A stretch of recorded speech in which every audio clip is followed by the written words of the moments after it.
ఇవన్నీ అమ్మవారి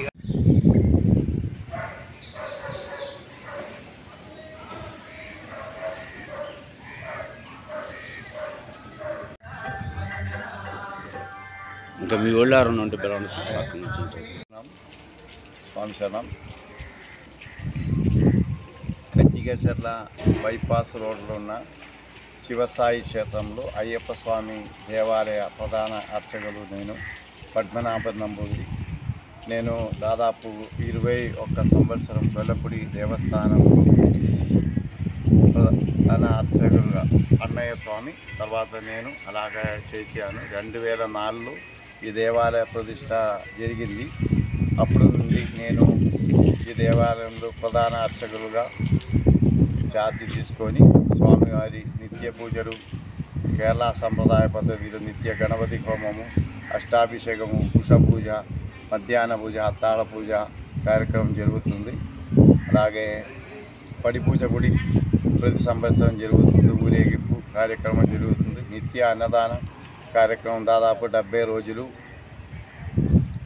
భక్తుల ద్వారా అదే అందరి సహకరణతో ఈ కార్యక్రమం ముందుగా నిర్వహిస్తుంది. అలాగే నేను కేరళ వాస్తవ్యులే 41 సంవత్సరం పైన అయింది. ఆంధ్రప్రదేశ్లో ఆంధ్ర తెలంగాణ రాష్ట్రంలో పడి పూజ కార్యక్రమం చేస్తున్నారు. అలాగే ఈ మీరు పడి పూజకి వెళ్తారండి? పడి పూజకి వెళ్తారు.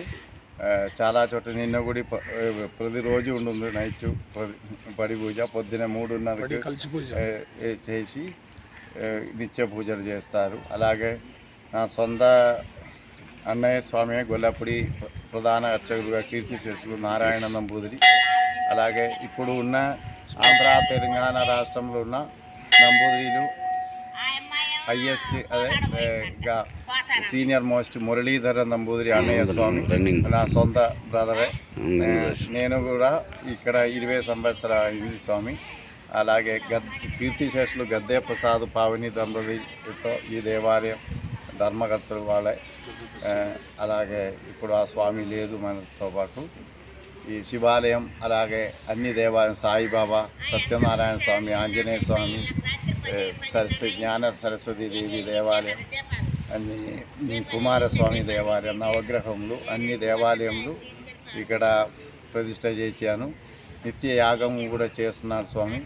అలాగే దీనికి ముందు అంటే వేద పాఠశాల గుడి జరిగింది. ఎన్నో 100 మంది పిల్లలు వేదం నేర్చుకున్నారు. ఫారినర్స్ కూడా వచ్చేసి ఈ దేవాలయంలో చాలా యాగాలు యజ్ఞాలు చేపించాను. ఇప్పుడు కూడా జరుగుతూనే ఉంటుంది.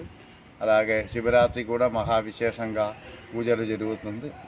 ఈ 41 రోజు మన అయ్యప్ప స్వామి దేవాలయంలో ఉండే మండల పూజా కార్యక్రమం అలాగే జరుగుతుంది. భక్తుల ద్వారా కూడా అదే పూజలు చేపిస్తూనే ఉంటుంది. ఇక్కడ మాలాధారణ ఇరుముడి కార్యక్రమం జరుగుతుంది. మాలా విరామ అన్నీ ఇక్కడే చేస్తారు స్వామి. అలాగే అదే భక్తులకు ఏమైనా అదే సహాయ సహకారం కూడా చేయొచ్చు. ఈ నిత్య అన్నదాన కార్యక్రమానికి చాలా విశేషంగా ఉండేది. భక్తులు అందరూ సహకరించాలని కోరుకున్నాను.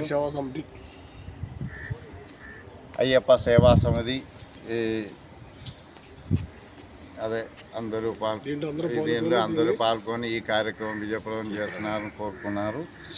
స్వామి శరణం, స్వామి శరణం, స్వామి శరణం.